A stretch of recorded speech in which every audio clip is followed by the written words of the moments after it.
Hello and welcome back to Clownfish TV. It is me, Geeky Sparkles, and it's just me for this video because Kneon is elsewhere. I promise we're eventually going to be doing more videos together. That's the goal. So we're going to talk today about the WGA, because the WGA is out there trying to negotiate their new contract with the studios, while their people, the WGSU, so the people who work within the WGA, the union in the union, still don't have a contract of their own. Because they cannot settle down on something. And we're not talking like we're renewing a contract. This is their very first contract. You recognize the union, and now you're not working with them to give them a contract. And even in some articles are saying, again, I can't verify this, but they're saying that, you know, some of the things that WGA are trying to do kind of, you know, go against the whole union idea. But anyway, like protections for job protection, seniority, stuff like that. And while this is all going on, they have the cojones to go out and start negotiating for their contract, for their union members who pay them. And they're out there trying to get this hot deal for themselves while their own people that work for them still don't have a contract. So it's just insane to me. So we're gonna take a look at this. This one comes from Variety. They're saying WGA begins studio talks at SAG-AFTRA headquarters while the staff pickets outside. So the WGA West is talking with major studios on Monday while their striking staff members are outside. They were held at the SAG-AFTRA headquarters. Shortly before noon, the Writers Guild Staff Union, those are the people that work inside WGA, marched a few blocks away from WGA West headquarters and set up a picket line. They also brought Scabby the Rat, the inflatable mascot, and parked outside the building. So they've been on strike for 4 weeks, and they're accusing management at WGA of failing to bargain in good faith.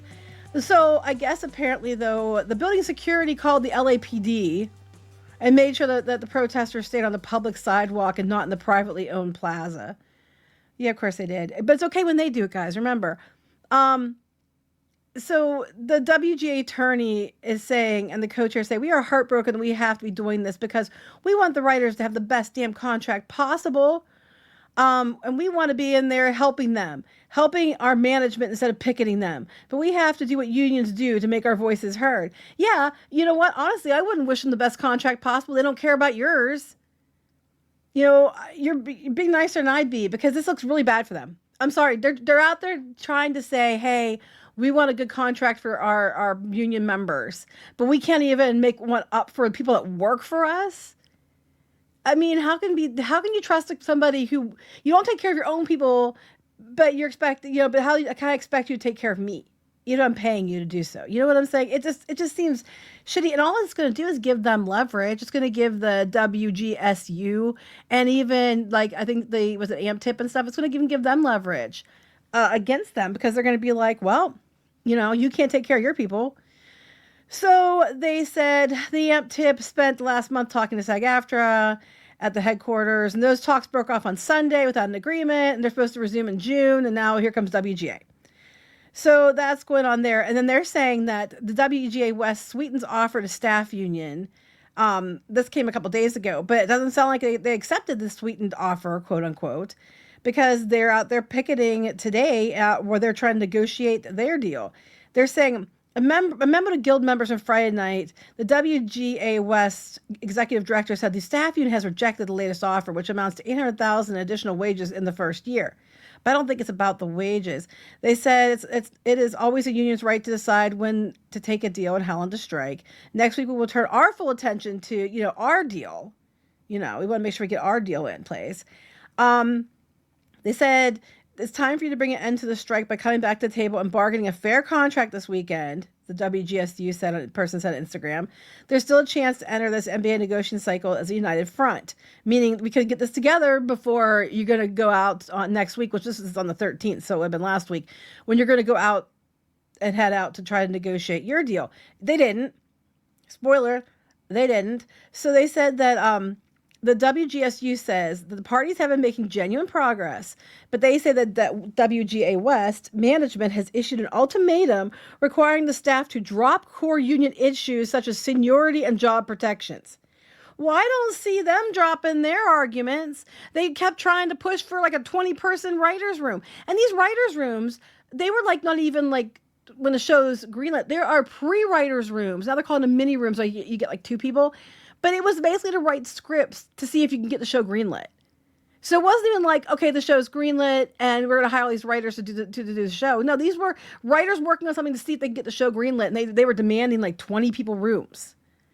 I mean, their demands were ridiculous last time, and they still got a lot of what they wanted.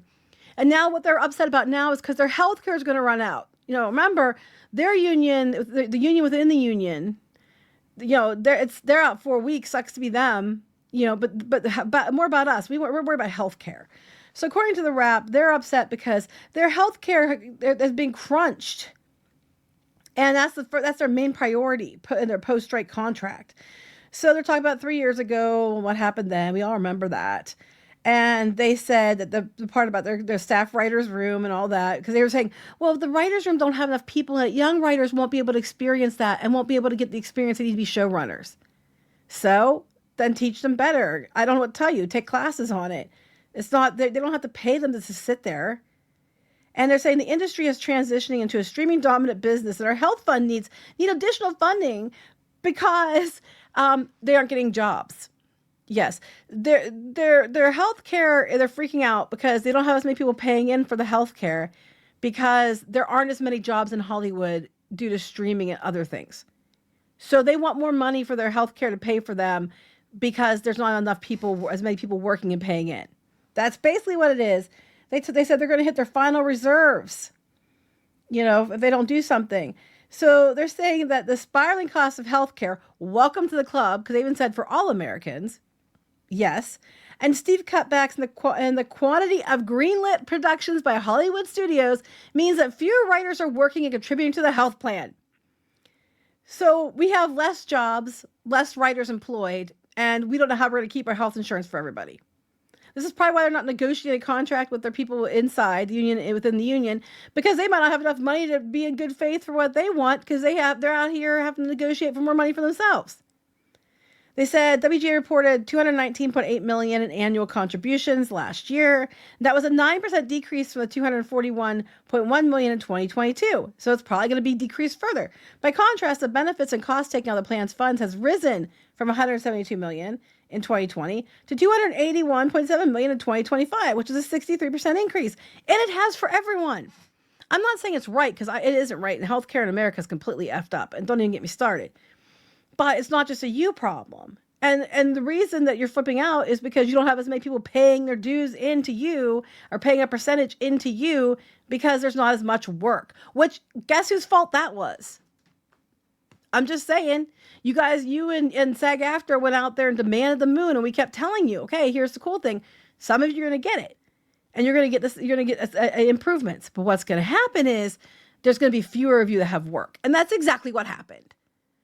You know, it's common sense. It really, really is. So whose fault is this? I mean, part of it can be blamed on the increase in cost, but a big part of it can be blamed on the fact that you have less coming in because you have fewer members who can pay the dues or owe the dues, or that have to pay percentage in because they have no work.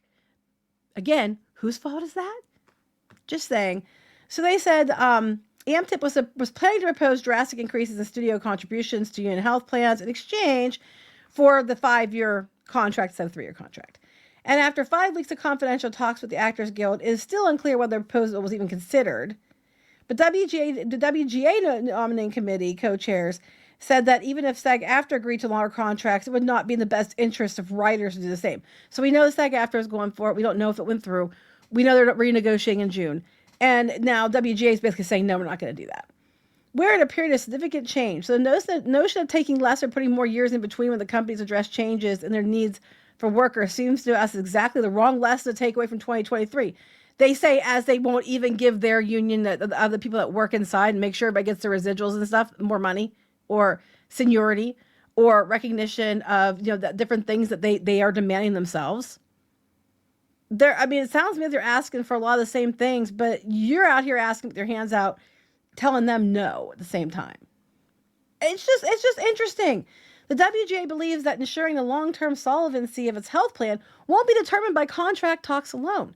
Tougher talks among the trustees over the extent of the plan's coverage and where to cut costs as drug prices and hospital expenses continue to spiral will become crucial in the months and years ahead. So even if we get more money from the studios, in order for us to have enough money to keep this going or stay profitable for ourselves, we're going to have to cut coverage for all of you. The health plan has worked with third-party companies to direct members requiring surgical procedures to high-quality, low-cost options, but it won't be clear until after a new contribution structure is agreed upon what the extent of more friendly cuts will have to be made. So basically, they're already saying they're going to cut your health care, even if the studios give them more money. I think this is going to be this kind of crap. This tied with the fact that their own union striking against them, and people in general thinking Hollywood's out of touch. I think this is going to end up with the unions losing power, which is why we have the WGA out there desperately, and SAG-AFTRA desperately trying to get their meat hooks into podcasting and YouTube and all these other places where they're trying to make unions that they can get more dues and scrape all the money they can from other people who normally wouldn't be required to have a union representation, so that they can pay these discrepancies and like amounts that are too low and things like that, and they're trying to offset their losses from people not having jobs by going where people do have jobs and trying to force them to pay them for protection money, because that's basically what it is, protection money. And you don't need them. There's no reason you don't need these people.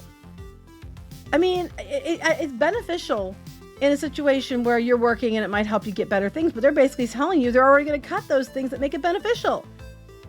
I don't know. I just think the hypocrisy is super strong when you're out there begging and begging and begging for the moon, and you can't even, finalize a contract with your own staff workers before you're out there begging for stuff for yourself. Even your own people, your own members were out there, with the staff workers, and we're picketing with them because they think it's wrong too. You're really shooting yourself in the foot here. You should have resolved that before you went into negotiations, because now your staff union is going to have that over your head that they can leverage against you. And I guarantee you that AMPTP's going to use it to leverage against you too. So there you go. What do you think? Comment and let us know, and we'll talk to you later. Bye.